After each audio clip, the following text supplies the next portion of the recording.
Hi అండి. ఒక moral story 'మేక సింహం' కథ. అంటే మన జీవితంలో ధైర్యంగా ఉంటే ఏం జరుగుతుంది? భయపడితే ఏం జరుగుతుంది? అనేది ఈ కథలో చూద్దాము. అనగనగా ఒక అడవి ఉంది. ఆ అడవిలో మేకల మంద ఒకరోజు మేతకు వెళ్ళాయి. బాగా సూర్యాస్తమయం అయిపోతుంది. సాయంత్రం అయిపోతుంది. ఒక పెద్ద మేక, దాని చిన్న మేక 2 మేత మేస్తూ ఉండిపోయాయి.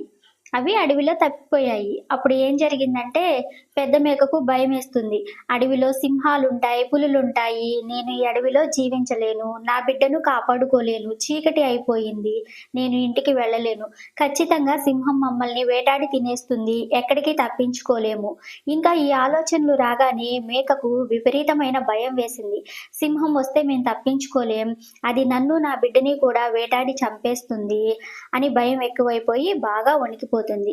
కానీ పెద్ద మేకకు కొంచెం స్పృహ ఉండటం చేత హ్మ్, ఆలోచించింది. ఇప్పుడు నేను భయపడటం మూలంగా ఏం చేయలేను. ధైర్యంగా ఉంటే మాత్రం ఏదైనా ఉపాయం చేయొచ్చు అని. నేను భయపడితే నా బిడ్డ కూడా భయపడుతుంది. నేను అస్సలు భయపడకూడదు అని అనుకుంది.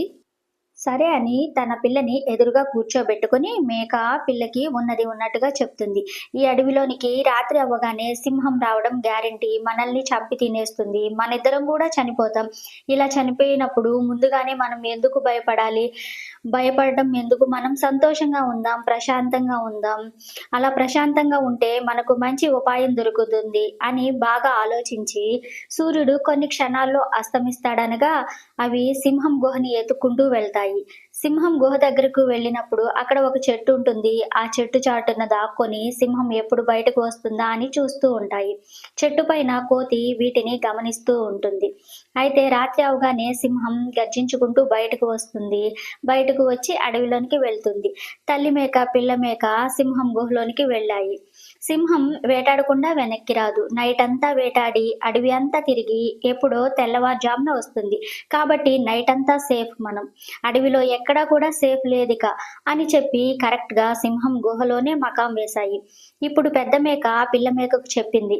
"నీకు ఏం చెప్తానో నువ్వు అలాగే చేయాలి. ఏం చెప్తానో అదే మాట్లాడాలి." ఈ విధంగా అవి రెడీగా ఉన్నాయి. రాబోయే భయంకరమైన అపాయాన్ని ఎదుర్కోవడానికి రెడీగా ఉన్నాయి. సింహం అడవంతా తిరిగింది. ఎక్కడా వేట దొరకలేదు. తిరిగి తిరిగి బాగా అలసిపోయి దిగాలుగా దాని గుహ వైపుగా వస్తుంది. దూరం నుండి సింహం వస్తున్నది పిల్ల మేక, తల్లి మేక చూశాయి. వాటికి భయం ఎక్కువైపోయింది. కానీ ఏదైతే ప్లాన్ చేశాయో అది ఇంప్లిమెంట్ చేద్దాం. అట్‌లీస్ట్ ట్రై చేద్దాం. ట్రై చేయకుండా మాత్రం చనిపోవద్దు. ప్రయత్నం చేసి చనిపోదాం అని అనుకుంటాయి. ఇక గుహ అంత దూరంలో ఉందనగా పిల్లమేక ఏం చేసిందంటే గట్టిగా అరిచింది. నాకాకలేస్తుంది, నాకాకలేస్తుంది, వెంటనే భోజనం కావాలి అని అరిసింది. పెద్ద మేక ఇంకా గట్టిగా అరిసింది. ఇంకొంచెం సేపు ఉండ్రా నాన్న, వెయిట్ చేయి. ఎలాగో సింహం గుహలోనికి వస్తుంది, వస్తూనే దాన్ని వేసేద్దాం. హ్యాపీగా ఒక నెల రోజులు తినొచ్చు అని గట్టిగా బిగ్గరగా అరిసింది. సింహం అదిరింది. ఈ గుహలో ఏదో భయంకరమైనటువంటి జంతువు ఉంది. అది నాకంటే బలంగా ఉన్న జంతువు. అవి ప్లాన్ వేశాయి. గట్టిగా వాటి మాట వినిపిస్తుంది నాకు అనుకుని గుహలో ఎవరున్నారో చూసేదానికి ధైర్యం లేక అక్కడ చెట్టు వెనకాలకు వెళ్ళి దాక్కుంది. అయితే చెట్టుపై నుండి కోతి ఇదంతా చూసి నవ్వుకుంటుంది. సింహం బావ, ఈరోజు మీరు నక్కతోక తోకి వచ్చారు. మీ గుహలో మీకు రెడీమేడ్‌గా మీల్స్ ఉంది. ఒక పెద్ద మేక, చిన్న మేక గుహలోనికి వెళ్ళడం నేను చూశాను అని చెప్తుంది. ఓహో! మేక ఉందా? గుహలోనికి వెళ్దాం అని నడుచుకుంటూ వెళ్తుంటే మళ్ళీ పిల్ల మేక గట్టిగా అరిచింది. అమ్మా వస్తుంది, వస్తుంది, వస్తుంది, రెడీగా ఉండు అంటుంది. పెద్ద మేక కూడా రెడీనా? 1, 2, 3 అంటుంది.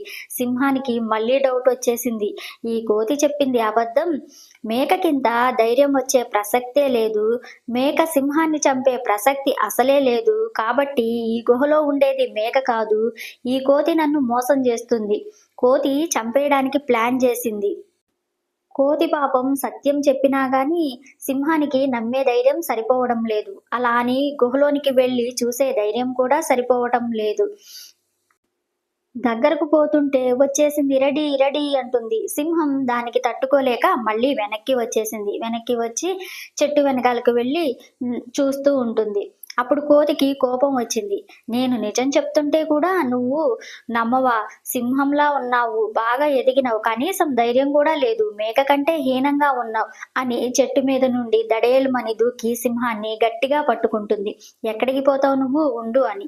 ఎప్పుడైతే కోతి పట్టుకుందో పెద్ద మేక, ఓకే, మన కోతి బావ మన సింహాన్ని పట్టేసుకున్నాడు, ఖచ్చితంగా పిలుచుకుని వస్తాడు, ఎలాగోలా మన కోతి బావ సింహాన్ని పట్టుకుని పిలుచుకుని వస్తాడు, రెడీగా ఉండు, రెడీ 1 2 3 అంటుంది.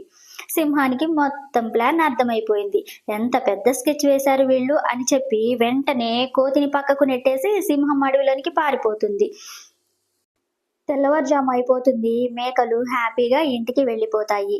ఈ కథలో మనం తెలుసుకునేది ఏంటంటే, సింహం మైండ్లోనికి ఒక అసత్యమైన భయం పుట్టింది. ఏంటంటే, ఆ గుహలో నాకంటే బలమైంది ఏదో ఉంది, అది సత్యం కాదు. ఎప్పుడైతే దాని జీవితంలో ఇటువంటి సందేహం కలిగిందో అది భయాన్ని కలిగించింది. సందేహం సర్వత్రా భయాన్ని కలిగిస్తుంది. సింహాన్ని కూడా మేక కంటే హీనంగా మార్చేస్తుంది. మేక మొట్టమొదట భయం నుండి అభయం అనే స్థితికి వచ్చింది. తర్వాత ధైర్యాన్ని ధరించింది. ధైర్యం కలిగి ఉంటే కంప్లీట్ డేంజర్లో ఉన్నా తప్పించుకుంటాం. భయం కలిగి ఉంటే నీవు అడవికి కింగ్ అయినా సరే, నీ యొక్క ప్లేస్ నీ ఊరైనా సరే, నీవు బలహీనుడవవుతావు, శక్తిహీనుడవవుతావు.